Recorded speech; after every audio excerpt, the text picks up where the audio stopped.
Good morning, everyone. Thank you for being here. I want to first take this time to introduce my Assistant Minority Leader, Gail Benny, Kansas City, Chairman of the State, Representative LaFavor, Representative Rick England, and Representative Kevin McManus. I want to thank everybody for being here. I wanted to talk about ethics reform. I think it is one of the highest priorities of the Democratic caucus in the House, and hopefully the majority party as well. We've had some little movement in the last 2 years. In 2010, we had an ethics bill that had overwhelming bipartisan support. It came out of the special committee that was appointed by Speaker Ron Richard unanimously. It unfortunately was derailed by the majority. And as I said, over the last 2 years, we've had little to no movement in ethics reform. I think it is something that, if you look at recent events, I think it's something that has a lot of support among the public. It's something that we all look forward to. Representative McManus is going to be filing the ethics bill this year for us. It is basically a model of the 2010 bill with a few changes, and I'll let him go over them in detail. First is we're adding a piece to address the 501c4 issue. We're going to strengthen being able to hide campaign contribution limits and how those are funneled through different committees. And third, we are going to look at a piece to stop the purchasing of shares of banks or other items that we feel are in no way related to campaign laws or to campaign donations. I can answer any questions after this, but I want to first hand this over to Representative McManus to talk about the bill. Thanks, Jake. As Representative Hummel had just mentioned, in 2010, the Committee on Ethics Reform that was appointed by Speaker Richard unanimously approved House Bill 2300. It was a comprehensive ethics and campaign finance reform package that received input of both parties. In February, that bill was eventually derailed by leadership. It was replaced with a weaker bill that was tacked onto another piece of legislation and eventually passed. In February of this year, the Missouri Supreme Court struck it down as unconstitutional on procedural grounds.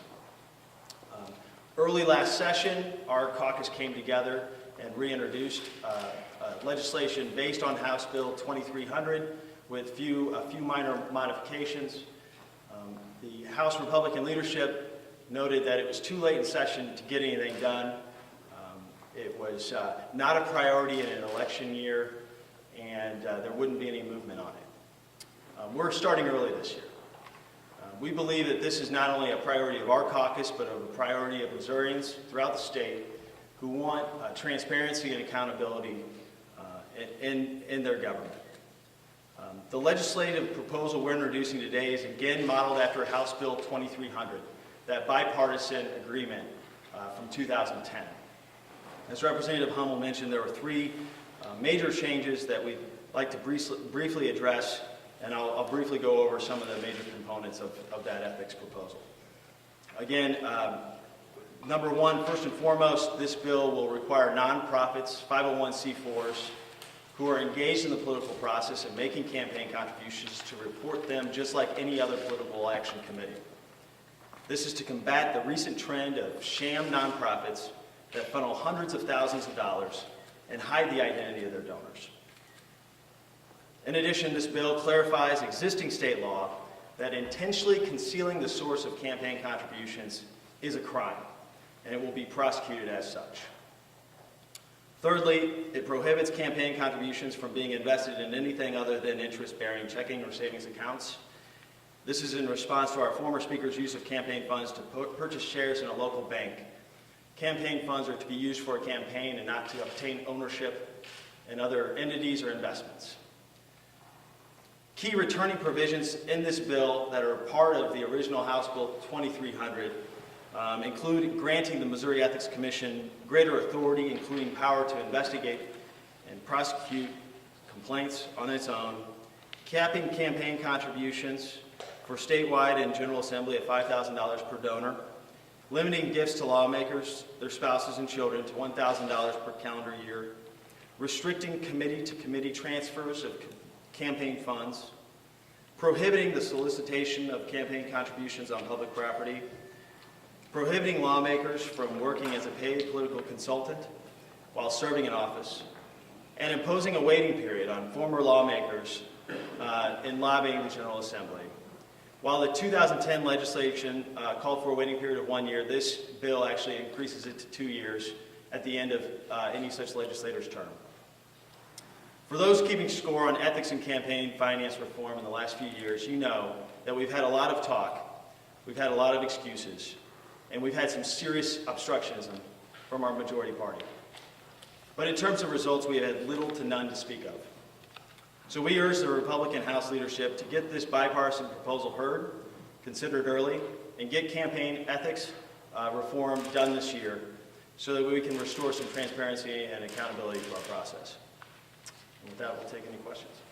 On the 501c4, what donors would need to be disclosed? Any donor to that organization, or just money that, just the donations that are being funneled through?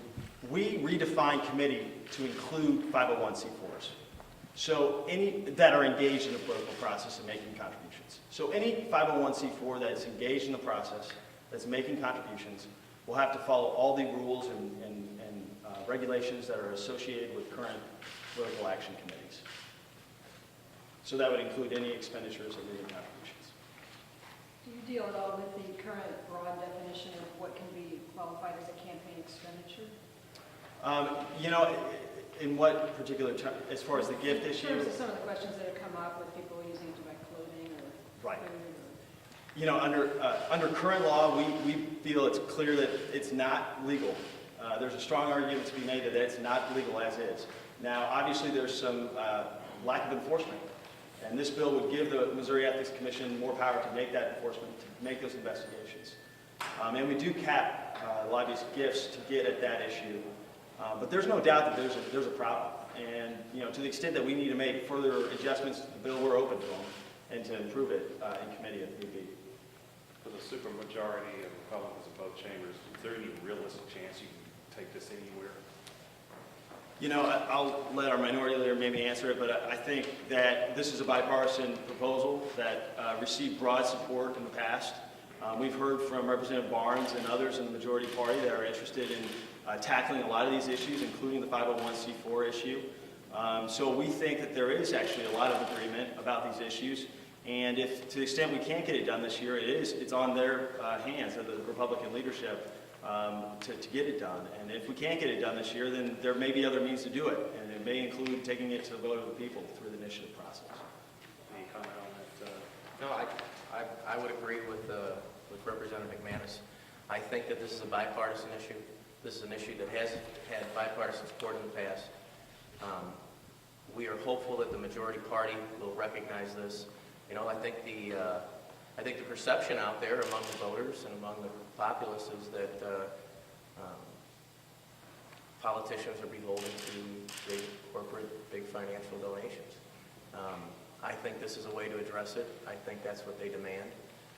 And as he said, if the majority party does not want to address this issue this session, then I think we're going to look at going to some form of initiative petition process to take it to a vote of the people. Is any part of this bill negotiable, say like giving up one part to get at least some of it passed? I would say that we've discussed it, and I think we're open to some form of compromise as far as getting rid of whole parts of the legislation. I don't know if that's the correct way to go about. I think if you're going to have an all-encompassing piece of ethics reform, it shouldn't be just that. It should encompass all these issues. That's not to say we're not negotiable on things. I think we're going to have to be to get things done. But I think it's what the citizens of the state demand. You'd be willing to give up the ceiling on limits in favor of getting rid of some of these shadow committees? No. When you're talking about an initiative petition, is that something that the state Democratic Party is going to put on the ballot, or who's We're looking at multiple options. We want to go through this first, but we will begin to partner with different groups, I think, that if this does not get done, to work to take it to the people, because I can almost guarantee if you put this on the ballot, I'm betting it's going to pass overwhelmingly. When you say we, is that House Democrats? I just want to make sure. Yes, we're sir. clear on the House process. Democrats, absolutely.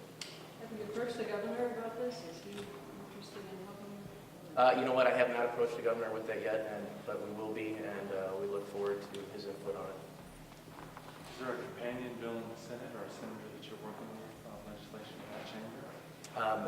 There is not one that we are working with yet, but I'm sure that we will be in contact with the leadership in the Senate to see if they will approach that issue too. It has to start somewhere, so we're going to try and get out ahead and start here. When you talk about an initiative petition, I mean, for lack of a better word, is that a threat to Republicans that you do this or else we'll just buy No, that? it's not a threat. I just think that this is something that has to be done. And it's a shame that if the legislative body of the state cannot get it done, then, I mean, obviously, that's what's happened in the past and fairly recently on a lot of issues, and I think that's what probably needs to be done. So we're hopeful that the majority will work with us on this. I think this is something that even their members are calling for. Representative Barnes and Richardson, I think, have been quoted recently. You know, I think everyone recognizes that there's a problem and that we need to address it. And just to follow up, there's been broad support, with a prior initiative in '94, I think, that actually put caps in place, passed overwhelmingly by the public. I think it was over 70% or around there. So we feel like, if you get this on the ballot, it's going to pass. But that, of course, as legislators, we want to work within the process and try and get it done here first. What would the committee restrictions be? They're essentially modeled after the House Bill 2300, which the number one sort of abuse that we're trying to crack down on is contributions from Political Action Committee to Political Action Committee, the funneling of funds, because that would obscure the source.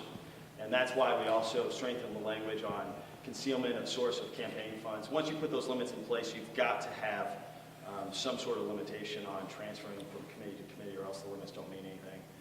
But that's also why we strengthen the penalties and make it a crime for continued obfuscation of the source.